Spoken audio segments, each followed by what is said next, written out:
You're listening to Inclusive AF with Jackye Clayton and Katie Van Horn. Welcome to the Inclusive AF podcast. I'm Katie Van Horn. And I'm Jackye Clayton. Perfect. We know our names. That's a good start. Good way to start. That's a good win. So I think I would like to talk a little bit about, if you're cool with it, the difference between D&I and diversity. So diversity and inclusion and diversity, equity, and inclusion. So would love to just talk about a little bit about kind of why this is shifting and evolving. Why do we have to talk about it? We're all given the same opportunities. If you can just pick yourself up by your bootstraps, you will get everything that I get. What? Oh, Jackye, you're funny. Oh. So well, it's one of those topics where it's like people don't get it. And then we need to stop the acronym, keep adding things to the acronym. Like there's things that are very difficult. There's different concepts that they all deserve their own word. Yes. So let's start with just equality versus equity. Okay. Is that cool? Yes. So I think a lot of folks use them interchangeably and they're not the same thing. And I think for so many groups that are marginalized, they're just fighting for equality at this point, not equity. Right. And so, from an equality perspective, that is just the basic human rights for everyone and just getting equal things. So this is the idea that, across an organization, everyone is treated the exact same. So, that's just a baseline. But then when you go into equality, it's more that everyone gets what they need. So you mix those two up backwards. Equality is everybody's treated the same. Yeah, equity is people getting what they need. Sorry, I said the wrong word there. Yes, equity is getting what they need. I think I just said wrong words. I always put it like this, like equality is, getting a bus ride to the building, equity is making sure that there's a ramp for people that might need a different way than the stairs to get down or up, or having signs and people ready to assist if people need help figuring out where the front door is. Like that is equity. Not everybody needs all of those resources. And what's funny is that, like, you talk about people get jealous on the equity piece, which is crazy. Right. Well, it's also the Black Lives Matter versus All Lives Matter situation. And I actually just saw, and you probably have seen this before, I forget what passage of the Bible is, which I need to figure out to be able to tell you all, but it's the idea that, the lost sheep and, Jesus left the sheep that were all together to go find the one that was missing. And it was like, well, why are you leaving us to go do that? Well, because they need help and you guys are all good. And Luke that 15. Is not, thank you, Luke 15. And that is not a direct quote from the Bible. To be clear, that is Katie's version of what was said in the Bible. I don't Katie do quotes. Speaketh, not ofeth the actual texteth. Me and Jesus, we're friends. So he's cool with me, like, my interpretation. It's fine. And it's like it's exactly that. Like, hey, I don't need a ramp because I can walk up the stairs, but someone else does need a ramp and needs that help up because they're in a wheelchair or whatever it might be. And I think that's the stuff that, to your point, like people get jealous about it and you're like, why? Especially you hear people talking about parking, or at concerts, there was this big battle once online and they needed the space available for people who were in wheelchairs, specifically at a concert. And it's not just so you could be in the front, it's so you could be closer. And they also had the same group of people who may have had a hearing impairment. Like this area is also so that they knew where to put the other resources that people might need. Yeah. And people saying it's not fair. I think it's just so interesting how people twist things to make it into something bad when it's actually something good. Like, how can you say that it's okay for you to get better treatment or to get more things when other folks aren't even getting what you're getting? Like, they don't even have that equality yet. And, I think about folks, I've mentioned my friend Angela before, and she leads One Community, which is a advocacy group for businesses talking about LGBTQ rights. So they work with the legislation a lot. They work with different organizations on how to support certain things. And, she said, we were talking about changing our name to, have equity in the tagline, but we can't yet because we're not even at equality. And I was like, oh my goodness gracious, like you're right. And that is so unfortunate. And especially when you talk about, trans groups that are just ignored, or now are, people are fighting against them and establishing all this legislation that is harming trans people. And so it just is really, really interesting to me. But if you have a minute, I want to show something that I think is helpful. Okay. First, it's a video. We don't usually do this, but you can, if you hear it, you'll be able to get, I think, just as much out of it. And let me make sure that you can actually hear it. I might have to take my headphones off. I don't think so. Let's see. Can you hear it? There were so many incredible, super diverse movies last year. Diverse movies? Yeah, like Moonlight or Lion, Hidden Figures and Fences. Movies that didn't just feature white people. So interesting. I never really thought about that. Really? Even after the whole Oscars so white thing and all the articles written about it? Call me crazy, but I just don't see race. I guess I'm just the least racist person here. Okay. Race is often a pretty obvious thing to observe. It's not racist to notice.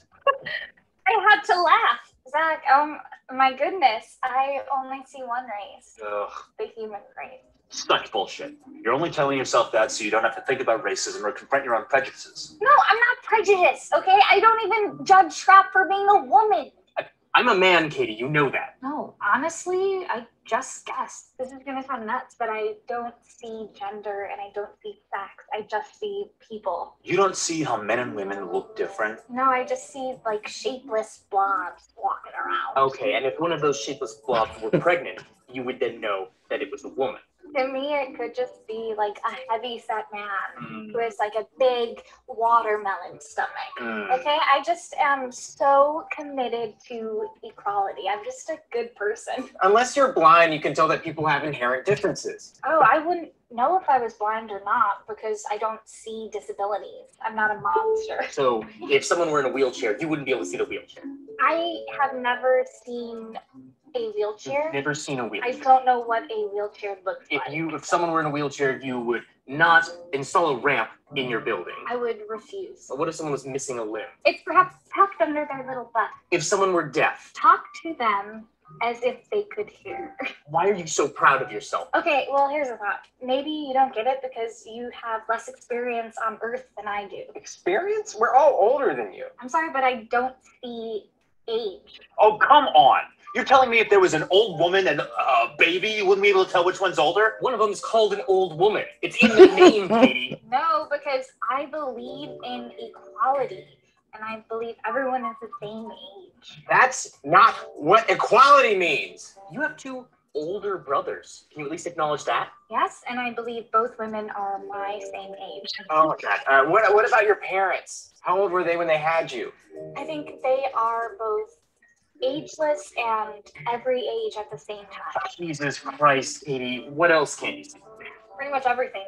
Baldness, for example. So Bruce Willis. Is he bald? He's famously bald. I had no idea. Katie, why are you doing this?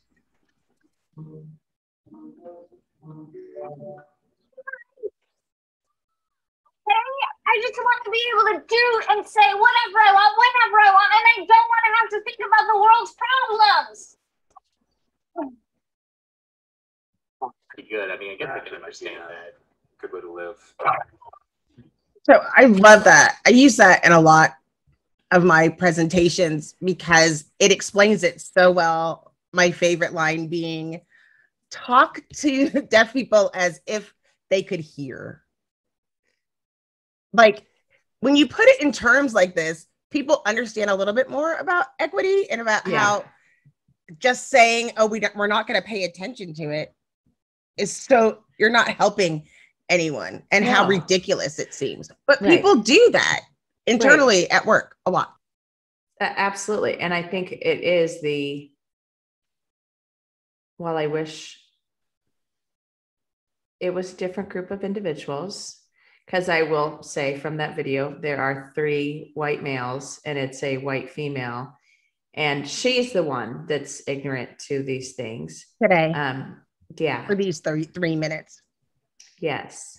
I wish that maybe they had switched that up a bit and had it be a male that was ignorant, just because, and maybe that's too. Because no, you're asking for way too much. Way too much. Can't we just look? I am asking for all the things. I want all of the things. No, it's much more fun when the white males are smarter. Well, I mean, it's true. They are. So it works out. So it works out. It's relatable. So why are companies, I know you just say, too many letters. Why are companies switching from diversity and inclusion to diversity, equity, and inclusion? Well, I think because people are realizing, because they're trying to do the same old thing and not getting the results they're looking for in diversity and inclusion. And so someone has to say, look, this is not working out for you. You can't continue to do the same things and then just say, oh, like, we're not attracting diverse people, or we have various groups represented. And right now, my latest soapbox is when people say, oh, this person, I don't think they'll fit in my culture. And I'm like, that's the person you need to hire. Right. Because people think that you're going to keep the same culture in your organizations. They're looking to keep the same culture, but change the demographics in their organization. And it doesn't work. And so in order to do it, you have to change. You have to meet people where they are in order for this to work. That means the whole organization as a whole needs to consider these things. And I think a lot of people think it's just more fun and easier to pretend that everybody gets along and this doesn't exist. Mm-hmm. And I think there is that piece of I'm trying to open up something that I recently was looking at. Oh, sorry, not that one, but it's basically the idea that the assimilate or leave. Mm-hmm. So when you're talking about equality and equity, I think there's this piece that is woefully mistaken, is that, oh, if we hire diverse people, then we're done. Right. And that's where the inclusion part comes in, or not, because there is that piece of, well, yeah, we'll just bring them in and then they can, be just like us. And so to your point, you're hiring folks. It's not just the demographics. You actually have to focus on all of the things and how they will fit into your org and how they will change your org and change your culture. And they should, that's part of this as well. It's not just the hiring, whomever. It is how do you include them in the conversation? How do you actually focus on them? And how do you make sure that they're getting what they need, and making sure that you're accepting them, listening to them, and shifting the way you think to be able to hear them. So I think that's a piece that folks just kind of forget as well, that it's not just, hey, we're going to hire these folks. It's actually our culture will change. We will change for the better. So it's once you have the diversity, how do you actually leverage that for better performance? Well, that's actually the fun part of it. Yes. The thing that's really cool, if you've worked with, and sorry, there's something wrong with my charger. It's not wanting to charge. It's got an attitude problem. There's all sorts of things going on. But what I've noticed is the fun part is getting to know each other, getting to know people, getting to figure out who they are. And in that time, you're still getting work done, but people are thinking about it more. Mm-hmm. I don't think people realize how much they discredit people that are in the same group. Well, it's so funny that you say it, because I was thinking about this the other day, and I was thinking how have I done this or not when I've been working on a team? Like, I am obviously, in case you can't tell, a little bit type A and a little bit directive, if you will. I like to be, the boss. And so I was thinking, like, have I actually practiced as a leader myself? Have I done things to be inclusive with my teams, to make sure everyone's voice is heard, all of those things, because it can be difficult. It can be something you're like, oh yeah, I want to do that. And it's right to do that. But then actually doing it is hard. And so there is that, like, okay, how do I do this the right way? Or how do I make sure that I'm not disadvantaging certain people in the group, or I'm not ignoring them, and it's not just the dominant voice that's always winning the argument or winning the way we're going to proceed. And I realize that sometimes I'm that predominant voice that's directing versus listening. And it's just like a good, I continue to learn and continue to grow in this space of like, how would this actually look? Because I've hired very diverse teams, which is amazing and has been so much fun. But there's also okay, how do I actually take that and go forward and actually leverage that group? So I think part of it has to do with coaching. And that's what's difficult when, especially from a leadership perspective, is not coaching. That's how you get through that equity piece, is actually looking at a coach. So for example, if you have a team and let's just say it's a basketball team, there's different positions on the team. And if you're a forward, maybe you're practicing free throws more, or maybe you're studying defense more, you're doing all the pieces. And the person who is a forward, it doesn't say, hey, all you're doing is working with the defenders and I'm jealous. It's our coach, our team needs better defenders. This is the team that we have, and this is what we can do to increase the abilities of our defensive team.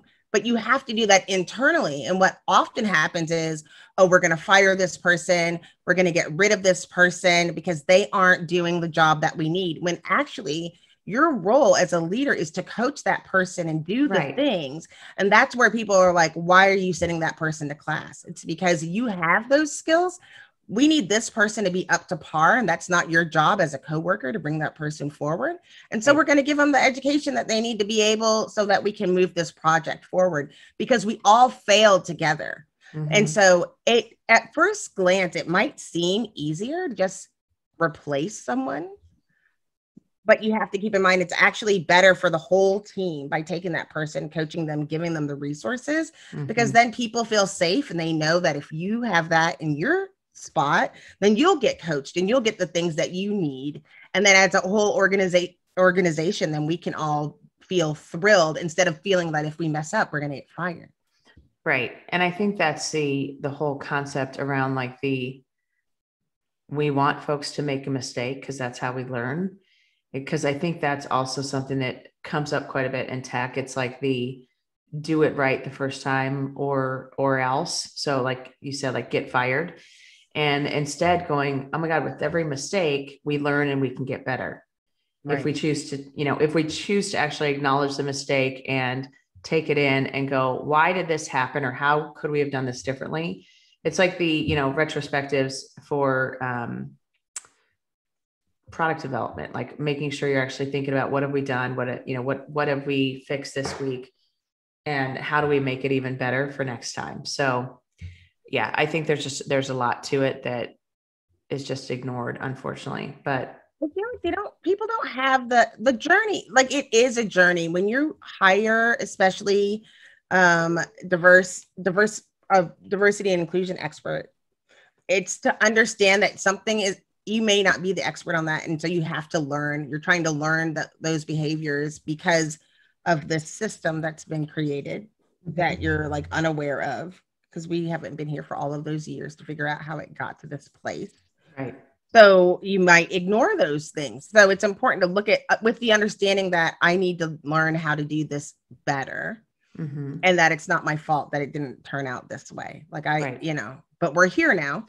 Right. So let's just move forward and see the ways that we can do better. Training was just the first thing that came to mind when it came to equity. The reason that it doesn't equal equality is because we're talking specifically about helping those that might need additional assistance in whatever way it is, in order to get the job done, to help bring people to the point where you can have equal opportunities of those pieces. But I was wondering if you could think of another way people can do that at work, where it manifests itself. Yeah. So the whole idea behind mentorship versus sponsorship. So, Right. I think every company I've ever worked in or worked with is like, oh, we need to have a mentorship program. And great in theory, most of the time it kind of fizzles out or doesn't ever like get off the ground. And it's just because there isn't a connection between the person that's being mentored and the mentor. So there is just this like disconnected. So they never have that connection. So I'm always the person, I'm like, I don't want to do a mentor program. I want to have leaders that start talking to their employees and start talking to people in other teams to learn who needs to have a mentor versus, and, it has that interaction to see, is there some type of spark? You're developing a relationship really with that person. So I think that's one thing, but sponsorship, I think, is so much more critical. So one of the things that, I've talked about is, in your talent review process, when you're doing your calibrations, making sure you're talking up people that maybe haven't been exposed to the leadership team, or saying, oh, hey, Jackye, can you go meet with so-and-so on my team? I would love for you to get to know them. And, this just happened recently where I had a CFO reach out to me and say, hey, I want to make sure you talk to this person on my team because they just feel like an up and comer. And I think, I want them to be on your radar. And the person was amazing, of course. And, it was one of those, okay, yeah, this person would be a good leverage point. This person would do a really good job expanding their knowledge because then they can speak more to this and whatnot. But having that sponsorship where you get people in the room that haven't been exposed to things, that's also how you get them to be able to move up the ranks. And so, so many times, and I think we've all experienced this on the not so great end, is you prepare a report or you finish a project and your boss goes, hey, thanks for that work. And then they take it into the room to present That's it right. versus bringing you in. And that has always been like one of those things that kind of isn't great, because you want to make sure that person is getting the credit for doing the work, but also, like, as a leader, you look amazing bringing someone else in the room going, here's who I've groomed to do this work. And then it's the other concept that I think we fall into sometimes. It's, if you have an awesome person on your team, we're like, no, don't worry about them. Just leave them alone. They're mine. And making sure, like, okay, if you are promoting people out of your team to take on bigger things, that is a reflection on your leadership and how you're helping folks learn, how you're grooming them, how you're really giving them what they need to grow their career. And then you find a new person that you can do that with. So, Sleepy Katie, we keeping you up? yes, I need a nap.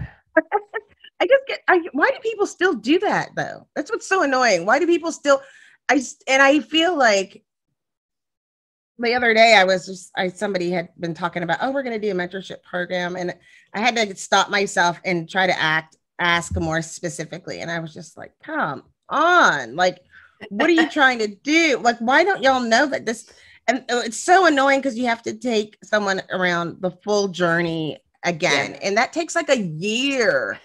Same with internship programs, or let's start an ERG. And you're just like, for Christ's sake, listen, take the money that you want to implement into this ERG. Why don't you start using the money for programs and start with pay equity? Just start with that.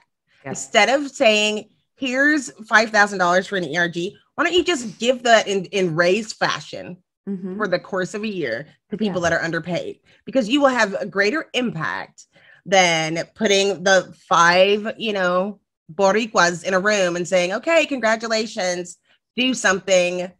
Let me know what's going on. Like, just stop it. I kind of disagree. I know you do. I'm sorry. I don't like them. I understand, but I think it's a way for folks to connect. And so I always think do it right. Well, yeah, of course. They're not social groups either. So you have to, the thing is, it's like when you start these organizations, you have to work them. It's God's way again. Jackye, come back. I'm coming. Jackye she's going on no camera mode right now, so which is okay. It's all right. We can do whatever we want to do here. It's our podcast. Whatever you think. Yeah, it's our podcast, so it's good. But I think there is a piece to ERGs that is definitely missing, to your point, and that is the, how are you leveraging them? And this is also kind of creating a awareness with the leadership team of why do we have these groups? What are we actually trying to do? And how are we trying to, I'm using the word leverage quite a bit, but like, are we thinking about using them to talk about the products that we've built and how that might impact their communities? Or how do we talk to their communities? Or, hey, bringing in, the PR comms team again and saying, how should we be talking about this product to whatever communities and things like that? But I think it's also, I think of like an engaged employee and the ties, like those strings that kind of tie them to the company. And I think ERGs is definitely one of them. But I think all of the other things you mentioned are also true, like the pay, making sure they are paid appropriately and with the care of, hey, can they live on this? Hey, is this actually going to make them feel good about coming in and doing their job? Hey, do they have an opportunity for a promotion or for an increase in pay? All of those things. There's so many tactics. There's so many things that you can do, but I think that it's just not a social group. It shouldn't be there to form a social group and a networking group alone. There's an aspect of it. I don't like asking marginalized people to take on additional tasks to make your organization feel like they're doing something. Yeah, no, I think the guardrails have to be in place or it can all go super sideways. And I actually think there's a piece of this that's like I always get a little anxious about ERGs more from the union perspective. Like, are they going to all get together and talk about it and decide, oh no, we need a union. And I think that's absolutely a possibility. And so that's also like, you have to educate your leaders on if you're hearing certain things, if and I know there's pros and cons to unions. But when you think about the fact that you want to still have that contact with your employees and the interaction with employees without a third party helping the conversation, in my mind, it's one of those things that you just have to be thoughtful about. So I feel like that's the thing. And that's what I mean. You can't just start one, just like you can't just say, okay, Stephanie, start diversity and inclusion work when you haven't done the work. An ERG isn't a social group. It isn't a recruiting strategy. It isn't something that's going to endear your employees. And people do it in such a performative way. Like they're just trying to look cool without realizing the work. I mean, you should think about having a mediator in place to pull the things back. This is what's missing. Because I wonder what would have happened at that base camp if they had a mediator to talk to people, the group that felt slighted, to do that. And you need that third party because you will have mutiny in your organization. And so what happens in a lot of places is that they think that they're empowering. You're just empowering people to hate you if you're not doing it right. Right. Absolutely. And I think there's also if the folks leading the group don't understand what their charter is, what their mission is, what they're actually supposed to be doing, then you do have just like a lot of like, wait, what's happening? What are we doing? Why are we getting together? And then you also have people fall off because they're like, well, this isn't really doing anything. So why am I coming to this meeting? Why am I involved with this group? So I 100% agree with you. If you don't have like a whole 20-page document that goes along with your ERG, you're not ready. Well, so one of our HR groups, the HROS group, they, so on Facebook, HR open source, if you're interested, please do join if you're an HR person, but they talk a lot about, shared documents. And I saw someone post something the other day about a playbook for ERGs. And I'm like, well, I have that. And it is it's a sacred document in a lot of ways in my mind, because it is how are you defining how these groups work together, how they work with the rest of the org, how they work with the leadership team, with external partners, all of those different things. And how do you make it even better? And I think that's, you have to have those guardrails in place, or it does get a little bit funky. I just think that people put a lot. There's a group that's human resources practitioners of color, and it'll be interesting to see. It's so, most of the time you would say that it's very similar to what you see on HRIS, but every day there's stuff that you're like, are you serious right now? Like, this happened at your work. Like, oh, I'm the head of HR and I make $14 an hour. And you're like, wait, and you're doing what? Like, you're, you know, like, or my boss, you know, I think my favorite was like, they caught people sleeping together and they talked to the person and read them the policy. And they said, but I didn't know they were married. They're like, okay, doesn't matter. This is what the policy is. Like, people forget what HR does and what these things, what you have to do in order to make sure these things go well. And I think there needs to be a balance in organizations of the personnel department or the benefits department, like we used to have in the old days. Right. Now you see HR, head of HR, head of people, head of TA, generalist. Yeah. And then people get mad because they lose money in their 401k. Like, there's people who do that for a living. But that's also that always scares me a lot when you have folks working in HR who were like, oh, I was the secretary and they made me HR. And you're like, that's right.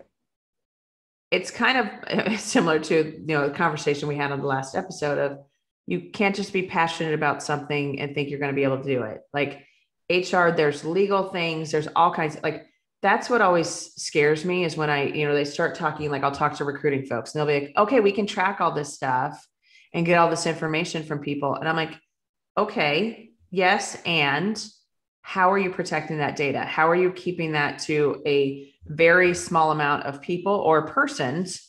Like, there should be one person that has access to any demographic data prior to hire, because you can get yourself into a discrimination lawsuit real quick if you're not careful. And even just stuff, I mean, I think you and I both have seen like notes from interviews that you're like, ooh, burn those immediately. Like, fully. That's not what you do when you are making notes about a candidate. That's my favorite is just the not qualified. You're like, you want to, I see the resume, look qualified. You wrote not qualified. Have anything else to add to that? Yeah.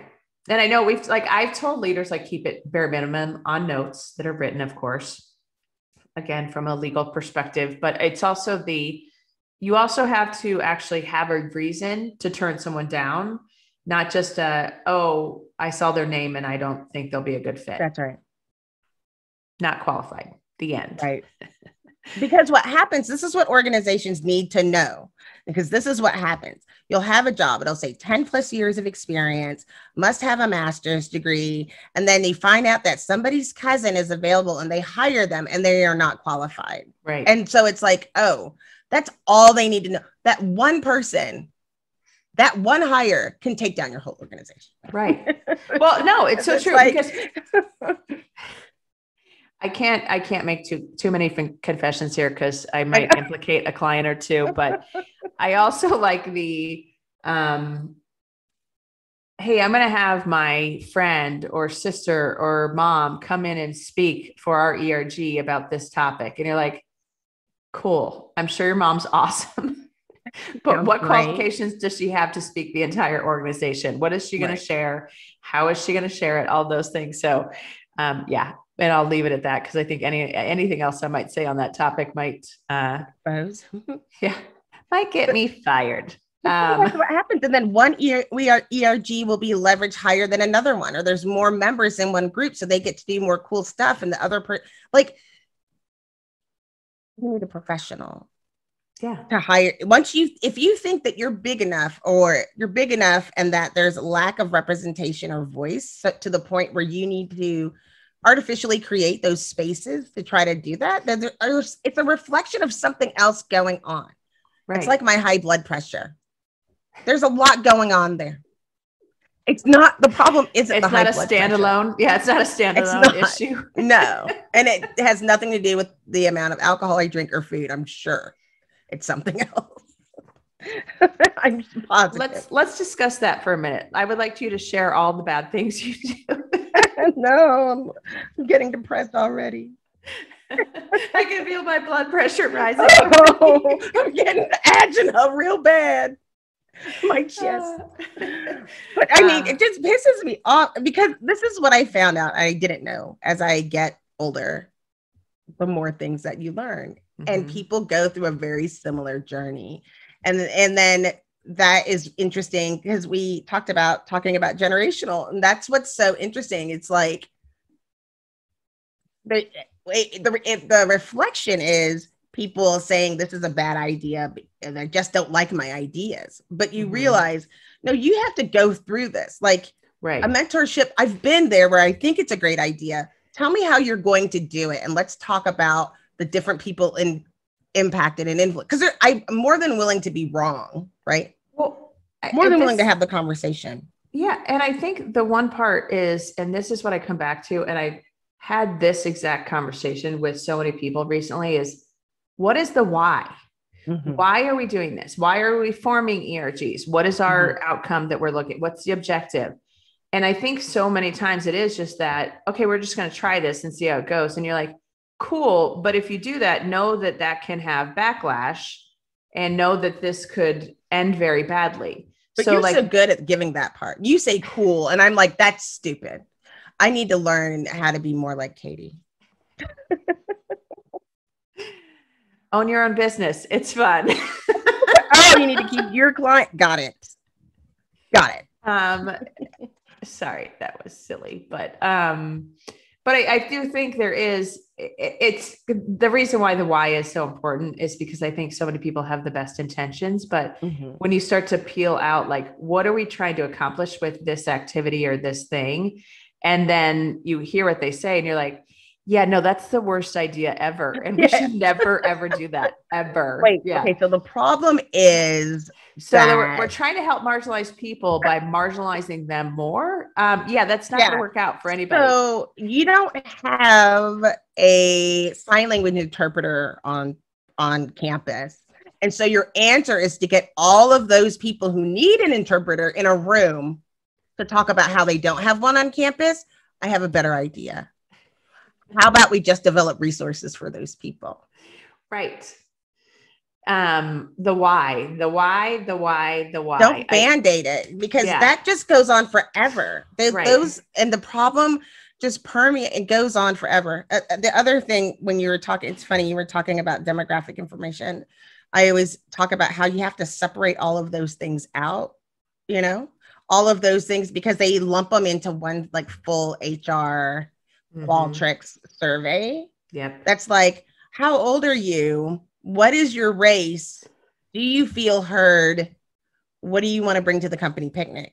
And then you're like, okay, so they're creating a whole sentence. It's like Mad Libs. You're taking all of my answers and determining my value as an employee based on what all of these things are. So they're different things. And so if there's a problem to solve, go to solve the problem. Right. Go to solve the problem. And once you do that, you can bring in other things that are outside the scope. I think majority of people just have gotten, some things have gotten lax in organizations and just not looked at. Like, you're just not doing best practices in the first place. And a lot of these things could be better if you had pay equity and equal distribution of power and equal distribution of salary and responsibility. Then all of this stuff goes out the window.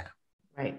You don't need it anymore. Right. Because it will right the ship if you're doing all the right things. That's why you look at a company that had pay equity and they've had to fix it like every year for the past 3 years, because at some point the ship, somebody's like, this person's worth more money. And they're like, wait, stop. Because you didn't fix the problem. The problem was the culture, not the salary. That's a symptom of something else. Right. So maybe we should create a list of symptoms and what the outcome is. Okay, all of this adds to a lawsuit. Well, That's exactly. Yeah. Ultimately Seriously. where they all go. Yeah. But I also would say, like, I like to use ENPS, so Employee Net Promoter Score. Like, that's one that I always kind of force. And it's, the simple question of, like, would you recommend X to a friend or family member to come and work at the organization? And there are other questions that can kind of add to that ENPS score, but that's the main one. And so asking that on a survey, because I think that's also something that is always interesting. If you start to ask that question and then cut it by demographics and start to actually look at who says this is a great place to work and who doesn't, that's a very telling piece as well. So if you're really driving to equity, not just equality, you're going to start to see some of these things pop out. And that's when you, again, kind of do the 7 layers of why, just to understand, like, okay, here are the symptoms, here are what we're hearing, but why? Like, what's happening? What's the base or the root of the issue? I think folks just kind of forget that, don't think about it, whatever it might be. And I think that's just something to be aware of. So I agree with you. You should. I just think, and you're so smart.